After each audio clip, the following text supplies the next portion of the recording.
Hi everyone, how you doing? Back again. Not sure where this is going to lead. Don't really care.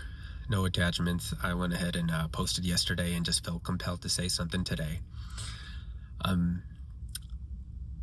Yesterday I talked a little bit about my journey through mold illness, or actually taking care of a spouse who has mold illness, and how it's really turned our life upside down, and how things like patience and empathy have just become like virtuous things that I live for every day. It's the only way that I can get through the tough times. But I wanted to share a little bit more about my life and to share the wisdom that's been paramount in me thinking the way I think and just navigating, life's tough times. So I grew up in the Hindu faith, and I grew up not really understanding it. I was born, in California, with my family ties from the Fiji Islands and ancestral ties to India.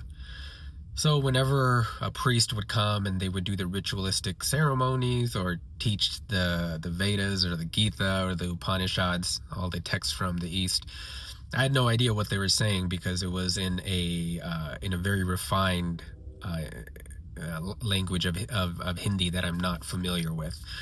I grew up speaking the equivalent of pidgin, I guess you could say, with Hindi. You could call it Hinglish as well. H-I English. Yeah, that's exactly what what I grew up speaking. But as I've gotten older, I've really learned to embrace a lot of the teachings from the East, and I'm going to start writing about it a little bit more. I currently do have a blog called Finding Swami. It's a Substack newsletter, and I've been writing on and off, I would say, for the past 10 to 15 years, just more as like a hobby. But I definitely want to share this, and with the internet out, I'd love for it to be something more. But then again, not attached to the outcome, because I feel one of the things that I've learned is whenever you're attached to the outcome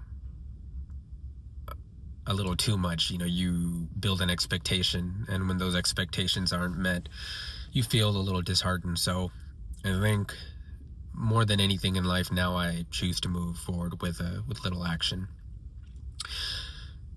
and not be so attached to the results, which is actually one of the quotes from the Bhagavad Gita. Bhagavad Gita just means like song of God, and I'll just describe a little bit of what that is today. Based on the knowledge I have right now. I have been reading different versions of the Bhagavad Gita, and definitely want to share more in writing and maybe in video. I'm not the best when it comes to talking. I've always been a better writer, but I think if you want to get your word out, you have to use video as a medium. So here I am. But anyway, the Bhagavad Gita is a short story in a larger epic battle. So there's a battle in India that happened in the state of Kurukshetra, I don't know, 5,000-6,000 years ago. Don't quote me on that. I could be totally wrong. Maybe even older. And the epic battle was called the Mahabharata. And the Bhagavad Gita is just a short segment of that entire war, where it is a war between good and evil. Arjuna is a warrior prince who talks to Krishna, his charioteer, the guy that's actually charioting him around in this battle. And Krishna represents God, and that's what it is. So it's basically, on the opposing side, you have friends and family, people that Arjuna's grown up with, that he's going to be fighting because they have turned to the side of evil, and he's on the side of good. And when the battle started, Krishna said, I'm not sure if it was Krishna or who said it, but basically gave the evil side a choice. Do you want Krishna as your charioteer, or do you want the largest army in the world? And the evil side chose the biggest army in the world, and Arjuna chose Krishna because he knows Krishna is God. So you have the biggest army in the world on the side of evil, and you have God on the side of Arjuna, riding him around in its chariot. So in short, that's the story. But throughout this little segment of the war, called the Bhagavad Gita, Krishna explains to Arjuna everything you really need to know about life and how to live it with fulfillment, with peace, with honesty, integrity, dignity, all those good things. And, it's hard for Arjuna to go into this battle fighting the people that he grew up with, but they've kind of turned to the dark side. But he still can't help feeling so much anguish fighting them, because who wants to fight their family? So this is what he's dealing with. And I think for all of us, we deal with something similar in life. You can relate it in so many ways. Sometimes we have disagreements with family and friends, and sometimes the disagreements turn into radio silence for years.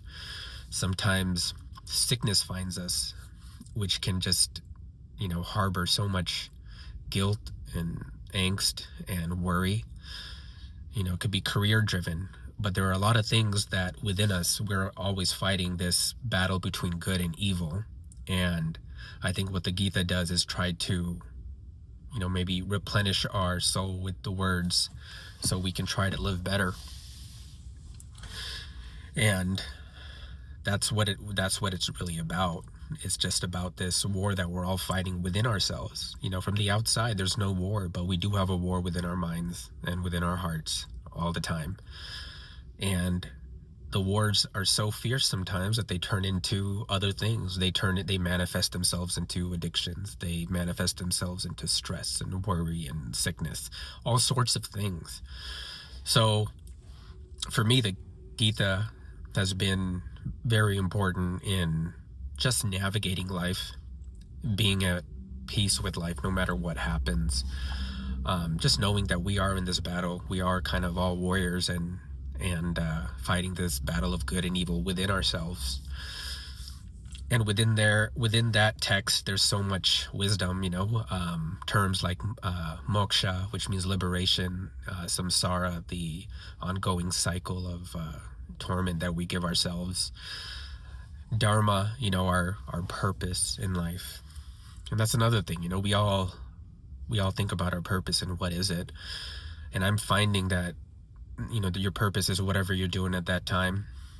It might seem cliche to say it's presence, but right now in my life, I am caring for a loved one, my wife, and also our child. And so my wife and I are doing our best, but my dharma right now is to be the best husband I can be, the best caregiver, and the best father. And when I have time, to be the best writer I can be, to be the best employee I can be. So I think what Dharma teaches us is there is this little flow to the universe. And when you can tap into it, and when you start to understand that everything is divine in some respect, if we all come from, this divine spark, you can call it God, you can call it the Big Bang. I think words are irrelevant, they're just noises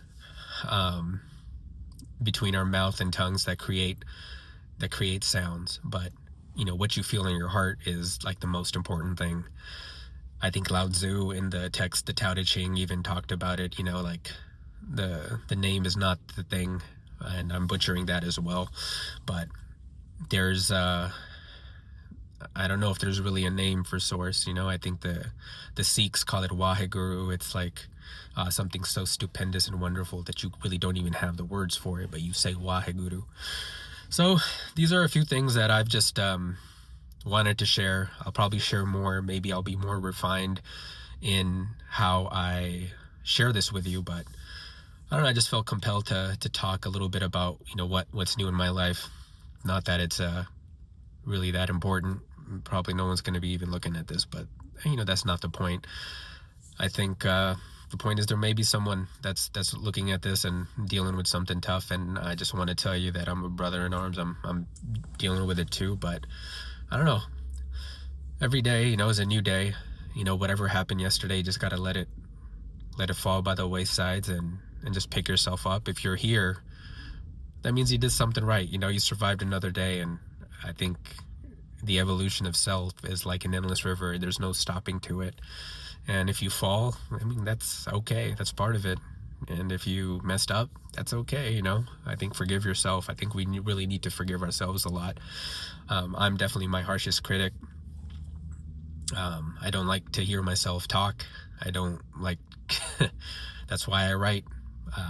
And I'll share my Substack below if you do want to check it out. But I know I'm going to be shifting my focus more to the Eastern, just because it's been so helpful, and I'll share stories on how things have like really been helpful and how I've been able to overcome lots of things. And I think those people in the mold community know what I'm talking about. I mean, not being able to find adequate housing is very, very difficult, especially when your spouse is very hypersensitive to environments and things like this. But the Gita and a lot of the texts from the East have like just put me in a place where their wisdom just like finds me, and it's just beautiful. And so I gonna share more, and I'll write more about it, and I hope it finds you. And you know, if you want to follow my journey, go ahead and subscribe. But I'm not sure if I'm going to be posting every day, but I did today, and that's all I can promise myself. Until the next time, take care. Bye.